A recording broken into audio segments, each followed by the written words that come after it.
except for row definition that we need for our financial report, we need also to create a column definition. And column definition is we will define the columns that we want that our report is presenting to us. And here you can see on the sales report that we have row definition, and now we need to specify column. Let's click Edit List, and in the column definition I can easily choose one of the existing columns from other reports that I'm already using, or I can create a new one for my report. Now this is what I'm going to do. I'm going to create a new one, and similar to row definition, here for column definition I need to give some name that will make sense for me. For example, analyze, and here I will also say analyze. Okay, and now when I click on three dots I can select edit column definition. Okay, and now my column definition editor will open, and you will see that here we have a similar layout like we have for row definition. So we need to specify column number, headers, and other fields that I'm going to explain a little bit later. And column definition is defining columns that we are going to see in the report. And let's say that I want to compare current month with previous month or with budget. This is what I'm going to show here in my columns.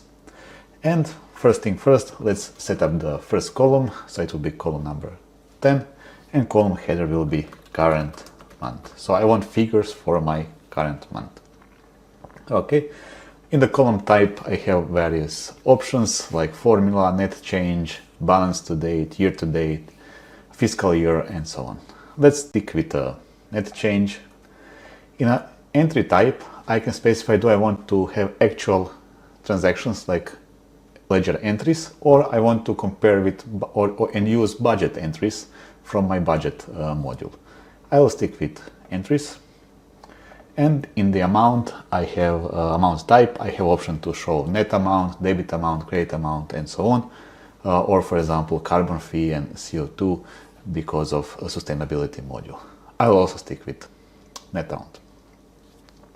On the right side I can choose if I want to show opposite signs, date formulas, and so on.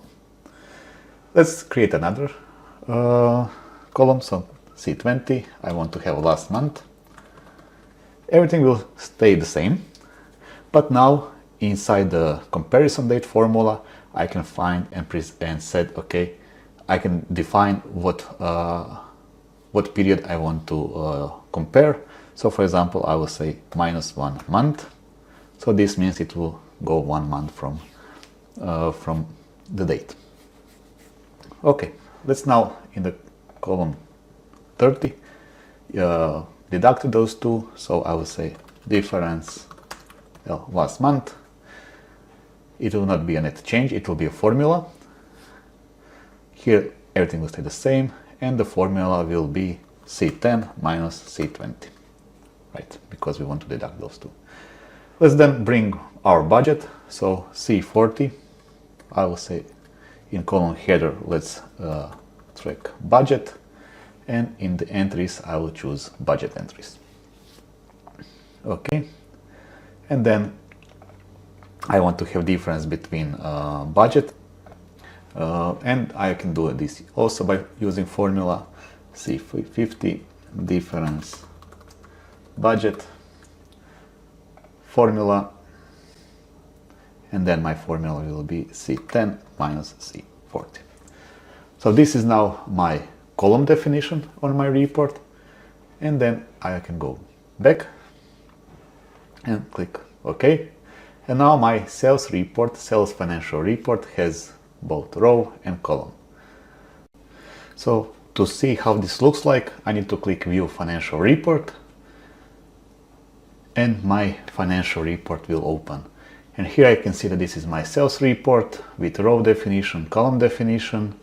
I can also see and group my data by day, by week, by month. So for example, if I select week, then I will see here a date filter that is needed, and I can see some figures that are in my demo database that are not too much. So I can also filter by department, customer group, budget, or any other dimension that I will have. In the period, I can navigate through previous period, next period, and so on. So this is how easy it is to build financial report in Dynamics 365 Business Central.